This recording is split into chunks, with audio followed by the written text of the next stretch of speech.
हाँ हेलो, आवाज आ रही है ना? सर। आवाज आ रही? Yes, sir. सर तो next part that is known as method of successive decay.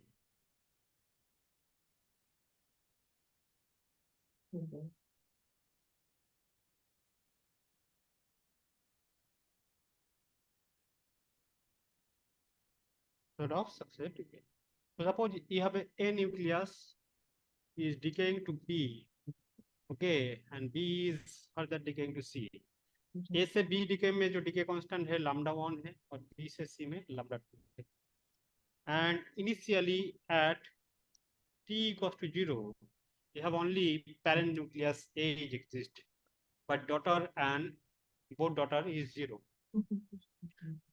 At time T equals to T, this A nucleus becomes N on T. P becomes N2T, C becomes N3T. So initially you have a, this is successive decay, means B is not constant, so A is decaying to B. B's daughter is not stable, that is decaying to C. Initially you have a nucleus is there, parent nucleus A is there, okay, with amount is N naught. After time T, number of A nucleus become N on, B nucleus become N2 and C nucleus becomes N3T. So this is important actually, that this N on T, this is actually, if you calculate for any arbitrary time, this will be N naught to the power minus lambda T. N2T, इसका जो formula है सबसे ज्यादा important है आपके लिए. N2T, number of B nucleus after time T, so that will be N naught lambda on this lambda 1 divided by lambda 2 minus lambda 1, then e the power minus lambda 1 T minus e the power minus lambda 2 T. And C nucleus N3T, this will be how much? N naught, then 1 minus lambda 2 by lambda 1 minus lambda 2 e the power minus lambda 1 T, then lambda 1, I think this will be lambda 2 minus lambda 1. Please check it. नीचे वाला check कीजिएगा कि lambda 2 minus lambda 1 है, lambda, I think lambda 2 minus lambda 1. Then lambda 1 divided by lambda 2 minus lambda 1 e the power minus lambda 2 T. So this intermediate now, intermediate nucleus B. So number of undecayed nucleus B, N to T, this is N naught lambda 1 divided by lambda 2 minus lambda 1 e the power minus lambda 1 T minus e the power lambda minus lambda 2 T. This is a function of time. ठीक है ना? किस time पर N to T maximum होंगे? कोई बता सकता है? Can you tell the formula? So this is a T prime at which N to T is maximum. How will calculate? So this is 1 by lambda 1 minus lambda 2 natural log of lambda 1 by lambda 2. ठीक है? जैसे recently 21 को आया था question कि वहां पे given था कि ए से बी के बीच में जो आपका डीके हो रहा है उसका डीके कांस्टेंट कितना है आपका, उसमें लैम्डा है, और बी से सी में जो हो रहा है दैट इज 10 लैम्डा.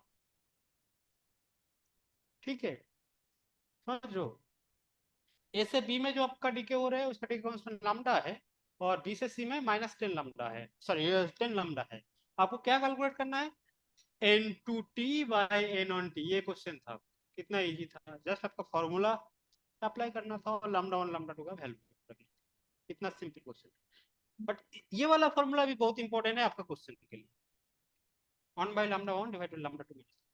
और कौन सा फॉर्मूला इंपॉर्टेंट है? दैट NT है ना, नंबर ऑफ अनडिकेड न्यूक्लियस, जो पहले डिस्कस किया था, N naught to the power minus lambda T, और activity that is N naught lambda to the power minus lambda T. ये फॉर्मूला का सबसे इंपॉर्टेंट है. अब दो कंडीशन है, जैसे N2 इंटरमीडिएट न्यूक्लियस को लेकर दो कंडीशन. एक तो आपका बोलते हैं सेकुलर इक्विलिब्रियम, जो बोलते हैं रेडियोएक्टिव इक्विलिब्रियम. मैं डायरेक्टली लिख रहा हूं secular equilibrium. Secular equilibrium means what? That secular equilibrium means जो आपका n1 lambda 1 equals to n2 lambda 2 equals to n3 lambda 3। तो ये कंडीशन जब अचीव होती है उसको हम बोलते हैं secular equilibrium. n lambda that is constant, n lambda of a nucleus, b nucleus, c nucleus सारे का n lambda जो है that will be constant। तो ये तभी अचीव होती है जब आपका lambda 2 is much greater than lambda 1।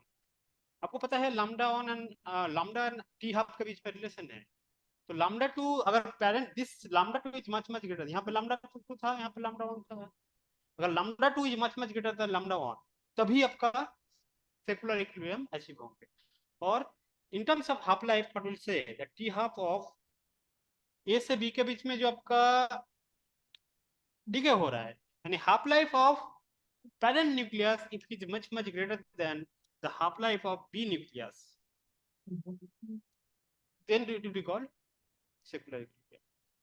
ठीक है, सेकुलर इक्विलिब्रियम में you will get this condition that will be possible जब आपका lambda 2 is much greater than lambda 1 और half life of parent nucleus should be much greater than the half life of b daughter nucleus। एक और है, this is known as transient equilibrium। दो equilibrium condition है, दूसरा क्या है transient equilibrium. ठीक है, ट्रांजिएंट इक्विलिब्रियम में क्या होगा आपका n2 by n1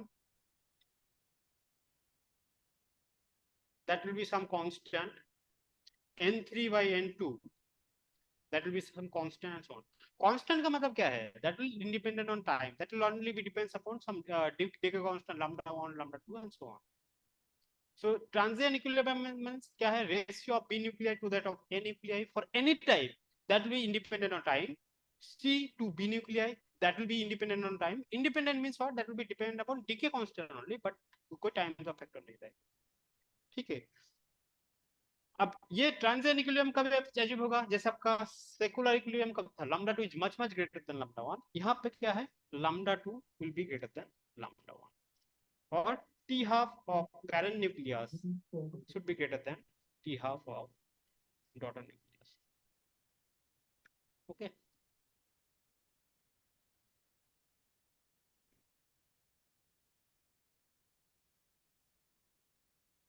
so this is I mean important thing।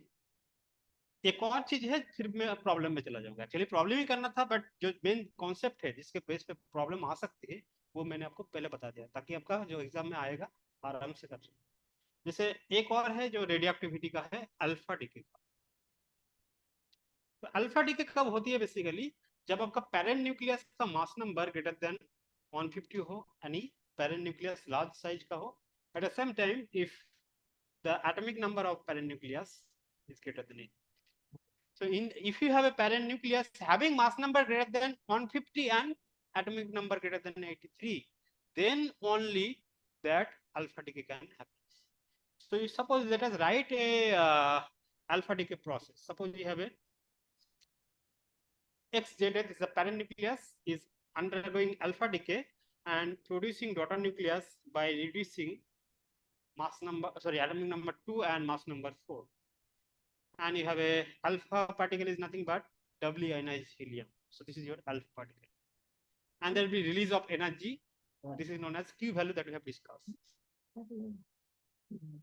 G of emitted alpha particle सबसे ज्यादा इंपॉर्टेंट है, कुछ ही नहीं है यहाँ पे बट बहुत ज्यादा important. Kinetic energy of emitted alpha particle that will be what, ratio of mass number of daughter y to that of parent nucleus into Q value। अब एक Q वैल्यू गिवन रहेगा, आपका कोई डीके प्रोसेस गिवन रहेगा, daughter nucleus given रहेगा, daughter nucleus का mass given रहेगा, parent nucleus का मास गिवन रहेगा, Q वैल्यू भी गिवन रहेगा। आपको पूछा जाएगा कि maximum kinetic energy alpha particle का कितना है। So nothing is that, A-4 means mass of daughter nuclei, A means mass of parent nuclei into Q means energy release in this process की वैल्यू विल बी डिफाइंड। तो बड़ा simple question है, jam में भी आती है और net में भी आती है। आप प्रॉब्लम सॉल्व करते हैं।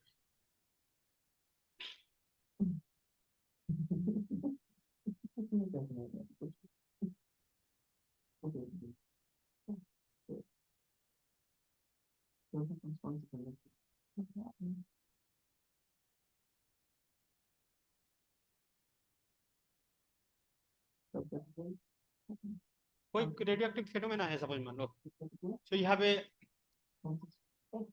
रिसेंटली आया है, सपोज मान लो यहाँ पे पेरेंट न्यूक्लियस से is undergoing radioactivity converting to daughter B. At t equals to 0, you have a n naught number of A nucleus is there. There is no B nucleus.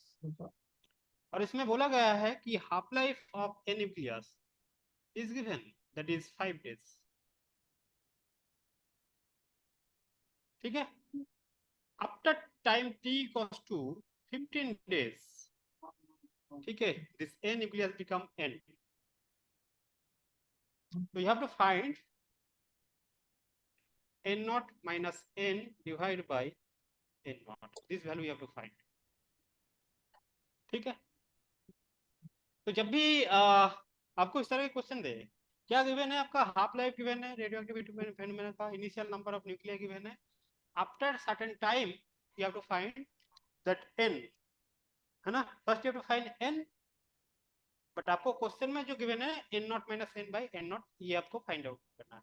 अब कैसे करोगे, आपको ये फॉर्मूला भी बहुत इंपॉर्टेंट है कि number of undecayed nuclei at any time that can be written in term of half life. तो कोई न्यूक्लियस का अगर हाफ लाइफ गिवन है और कोई आर्बिट्रेरी टाइम में कितना अनडिकेड न्यूक्लियाई है वो पूछा गया है, तो डायरेक्टली कैलकुलेट कर सकते हो. जैसे यहाँ पे क्या बोला गया है कि after 15 days number of undecayed A nuclei, that will be how much, initial number of nuclei, then 1 by 2, then t कितना दिन बाद 15 days बाद divide by half life given था, that is 5. तो यहाँ से n आ जाएगा, so that will be n by 1 by, ये कैंसिल हो जाएगा, 15 से 5 कैंसिल होगा तो 1 by 2 की power cube means n not by 8. तो ये आपको मिल गया n not by 8. Now you can easily find that n naught minus n by n naught. So that will be how much? N naught minus n naught by 8 divided by n naught. So this will be 7 by 8.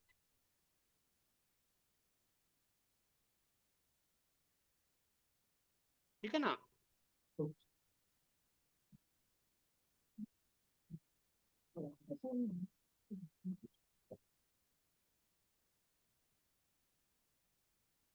दूसरा जैसे problem है आपका, एक cobalt है, इसमें आपको बोला गया है कोबाल्ट का हाफ लाइफ गिवन है 12n2 10 the power 8. ये वाला प्रॉब्लम देखो, ये रिजल्ट आया है, बड़ा अच्छा question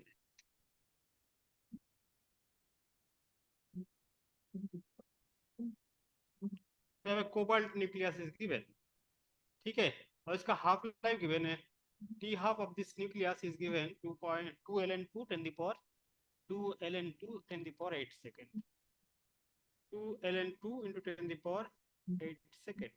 This is the half life of a cobalt nucleus. Okay, and यहाँ पे क्या बोला गया है कि 10 ग्राम कोबाल्ट का एक्टिविटी कितना है. Activity means rate of disintegration, rate of decay, ठीक है ना.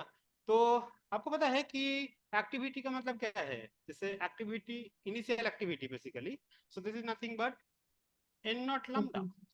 अगर आफ्टर टाइम t बोलता है फिर e power minus lambda t आता है, but initial activity means n naught lambda, t is 0. अब आपको पता है कि lambda means what, 0.693 by t half, और t हाफ तो गिवन है n naught means number of cobalt nucleus. अगर आप कॉन्सेप्ट लगाओगे, कोबाल्ट का मास नंबर गिवन है, कोबाल्ट कितना था 2760, इसका एटॉमिक नंबर 27 से 60 इसका मास नंबर है. तो आपका एवोगाड्रो कॉन्सेप्ट लगाओगे, है ना, तो एवोगाड्रो कॉन्सेप्ट क्या बोलता है कि मास नंबर की कॉरस्पॉन्डिंग जो ग्राम है कोई न्यूक्लियस का, that will contain how many nucleus, that will contain Avogadro number of nucleus. तो 1 ग्राम कोबाल्ट में कितना न्यूक्लियस है, कोबाल्ट न्यूक्लियस है Na/60, और कितना ग्राम कोबाल्ट था, 10 ग्राम कोबाल्ट था. तो इसका एक्टिविटी कितना हो जाएगा, 10/60 into Na. So this will be 1/6 into Na means 6.023 into 10 to the power 23. Okay, so this is n naught you have obtained, just you substitute. So 0.693, okay, 0.693, then n naught is 1 by 6 into 6.023 10 the power 23, and here you have, और क्या रहेगा था, हाँ T half कितना है 2 ln2 into 10 the power 8, हो गया, ठीक है ना। बड़ा अच्छा क्वेश्चन है, तो एक्टिविटी के बेसिस पे भी क्वेश्चन आता है, और इस तरह के क्वेश्चन बहुत इंपॉर्टेंट है जो जहाँ पे एवोगाड्रो का कॉन्सेप्ट है 1 मिलीग्राम सैंपल, सो जहाँ पे आपको n कैलकुलेट करना है, तो जस्ट एवोगाड्रो का जो कॉन्सेप्ट है, मास नंबर की corresponding gram will contain Avogadro number of nucleus, ठीक है ना। तो उसके बेस पे आपको सिंपल जो आपको मैथमेटिक्स है वो यूज करके आपको कैलकुलेट करना पड़ेगा, n नॉट को कैलकुलेट करना, ठीक है, अब आराम से कर सकते हो इसको। जैसे एक और क्वेश्चन है, ये आपका एक ह्यूमन बॉडी है जहाँ पे ये तो मैं क्लास में भी कराता हूँ, जैसे एक ह्यूमन बॉडी है वहाँ पे पोटेशियम है, कितना परसेंट है, आई थिंक आप लोगों ने वो किए हो क्लास में भी, ये पोटेशियम 40 है ना, और ह्यूमन बॉडी में कितना परसेंट है 3.24 इंटू 10 पावर माइनस 5% पोटेशियम है, ठीक है। और इसमें क्या गिवन है कि mass of human body given है आपका 70 किलोग्राम, ठीक है, mass of human body given है 70 किलोग्राम, ठीक है। और क्या गिवन है, half life of potassium is given, that is 3.942 into 10 the power 16 second, 3.942 into 10 the power 16 second, ठीक है। आपको कैलकुलेट क्या करनी है, आपको कैलकुलेट करनी है एक्टिविटी ऑफ रोबोट, कर लोगे, है ना। क्वेश्चन क्या है, यहाँ पे पोटेशियम ह्यूमन बॉडी में कितना परसेंट है 3.24 माइनस 5%, ह्यूमन बॉडी का मास 70 किलोग्राम है, ठीक है, और half life of potassium is given, that is 3.942 into 10 power 16, so you have to calculate the activity of potassium 40 inside human body, बताओ क्या होगी, बताओ, tell me. So you know activity is what, a naught equals to n naught lambda, lambda means 0.693 by t half was given, and then you have a n naught, आपको calculate करना पड़ेगा n naught की value कितना है,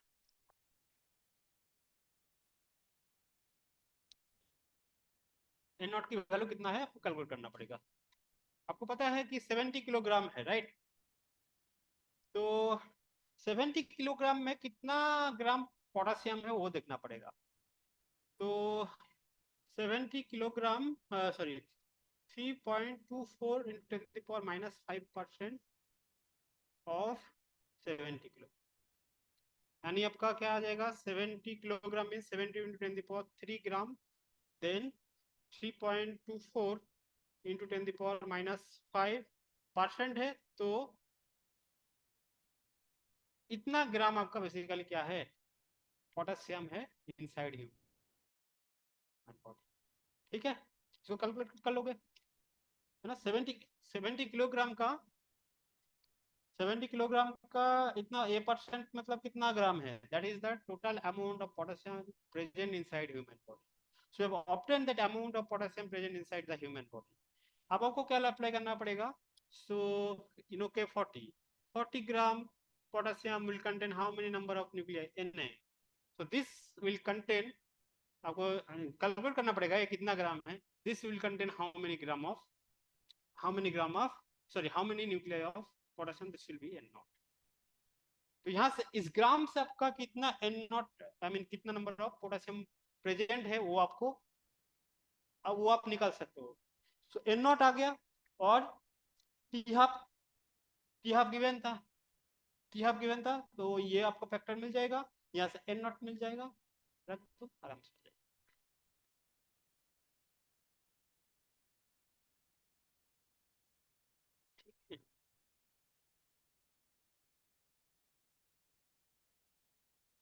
जैसे एक और है कि कोई एक्टिविटी ऑफ सैंपल, अच्छा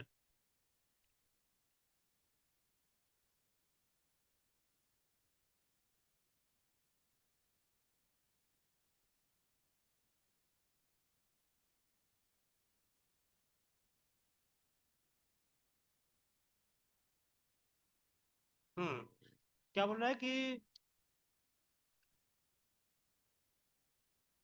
कोई एक रेडियो एक्टिव सैंपल है, ठीक है, और 30 डेज के बाद उसका एक्टिविटी जो है that is I mean that is 75% of initial activity.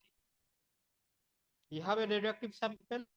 Okay, so after 30 days, the activity reduces to 75% of initial value.